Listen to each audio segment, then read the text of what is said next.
নমস্কার বন্ধুরা, শুভ দুপুর। সৌমিয়া ব্লগ চ্যানেলে তোমাদের সবাইকে অনেক অনেক ওয়েলকাম। তো দুপুরবেলা মানে রোদ বৃষ্টি খেলা হচ্ছে বলে আমি বাইরে বসে আছি। একটু আগে পুরো চনচনে রোদ ছিল, আবার আকাশটা মেঘ হয়ে গেল। তো কিছু জামা কাপড় মেলেছি, যার জন্যই বাইরে এসে বসে আছি। ঘরে ঢুকলে বন্ধুরা এখন আর মানে বোঝা যায় না, বৃষ্টি হয়ে জামা কাপড় ভিজে যায়, তারপরে এসে দেখি। তো যার জন্যই বাইরে এসে বসে আছি। আর স্নান করলে একটু বেশি গরম লাগে, তাই পিছনে ফ্যানটা চালিয়ে নিয়েছি। সামনের ফ্যানটা চালালে কিচ্ছু শোনা যায় না বন্ধুরা, তাই ফ্যানটা অনেকটা দূরেই রেখেছি। তো একটু বাইরে বসে আছি।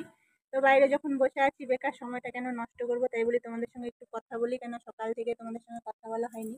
আজকে এমনিতেই সোমবার ছিল, একটু কাজ টাজ ছিল, ঘরটর পরিষ্কার মুছামুছি সব কাজটাই বেশি থাকে। তার মধ্যে আজকে বন্ধন ছিল, সোমবারে আমাদের বন্ধন বসে, যার জন্যই সময়টা হয়ে ওঠেনি।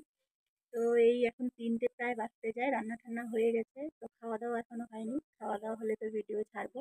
তো আমাদের ও যেহেতু আসেনি, তাই বাধ্য বাইরে বসে আছি। তো তোমাদেরকে একটা জিনিস দেখাবো, সেই যে আম গাছে মুকুল এসেছিল তোমাদেরকে দেখিয়েছিলাম। তো মুকুলগুলো এখন আম ধরেছে, জানি না থাকবে কিনা বন্ধুরা। খুব ইচ্ছে যেন বড় হয় আমগুলো। তো চলো তোমাদেরকে দেখাই। তো তোমাদের কাদের কাদের ভালো লাগছে জানাবে, আর কার কার বাড়িতে অসময়ে আম গাছ আছে তারাও একটু কমেন্টে জানাবে। আমাদের এটা প্রথম হলো, আর গাছটা এত ছোট, জানি না আম হলেও ভার নিজের আমের ওয়েট নিয়ে শরীরে রাখতে পারবে কিনা। তো মানে প্রথম ফল হয়েছে, দেখতেও ভালো লাগছে। খাওয়াটা বড় কথা নয়, দেখতেই সৌন্দর্যটাই বেশি লাগছে। তো চলো তোমাদেরকে দেখাই। উপর থেকে দেখো, প্রত্যেকটা ডালে কিন্তু হয়েছে, বা থাকবে কিনা জানি না বন্ধুরা। এই তো এইটাতে হয়েছে, তারপরে এই উপরেরটাতে হয়েছে, তারপরে এই পাশে দেখো, এই পাশে হয়েছে, তারপরে এইখানে নিচে হয়েছে। আর এগুলো সবে হচ্ছে, কি হবে জানি না, হচ্ছে, মোটে হচ্ছে।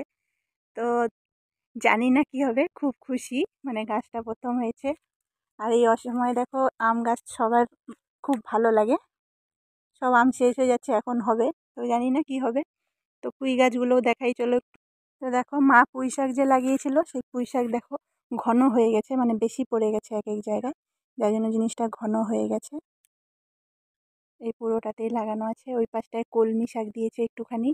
আর আমি যে কোয়াশ গাছটা এনে লাগিয়েছিলাম, ওটা আর হয়নি বন্ধুরা, মরে গেছে। কেন অতিরিক্ত আমাদের এখানে গরম, সেই গরমের জন্য গাছটা আর বেরোয়নি। এই তো এইখানটায় লাগিয়েছিলাম, জানি না হবে কি না। এই তো এটা ছিল, এই দেখো নষ্ট হয়ে গেছে।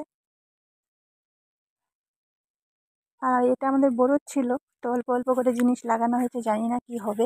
হনুমান বাবাজি আসবে আর সব খেয়ে নেবে। লাউ গাছটাও এখন বেশ সুন্দর, মানে বৃষ্টির জল পেয়ে খুব সুন্দর হয়েছে। আবার একটা নতুন লাউও ধরেছে। তো হবে কি না জানি না, এখানে লাউ বলে তাই আমিও লাউ বলি, এটাকে মিষ্টি কুমড়ো বলে অনেকে, তো আমি লাউ বলছি। ডগগুলো খুব সুন্দর হয়েছে কিন্তু, অনেকেই আছো ডগ খেতে পছন্দ করো। আর পুরো ভিতরে তো পুরো জঙ্গল হয়ে আছে। আর একটা, হ্যাঁ, ভিতরে একটা হয়ে আছে দেখো। হবে কিনা জানি না, এখন নষ্টও হয়ে যেতে পারে, কেন প্রচুর বর্ষা আর গরম পড়েছে, কি হয় জানি না। এটা পুরো জঙ্গল হয়েছিল, কালকে বাবা পরিষ্কার করেছে, পরিষ্কার করে যে গাছ লাগিয়েছে ওই পাশের দিকে, সাইডে সাইডে সুপারি গাছ লাগিয়েছে। তো এগুলো না মানে বড়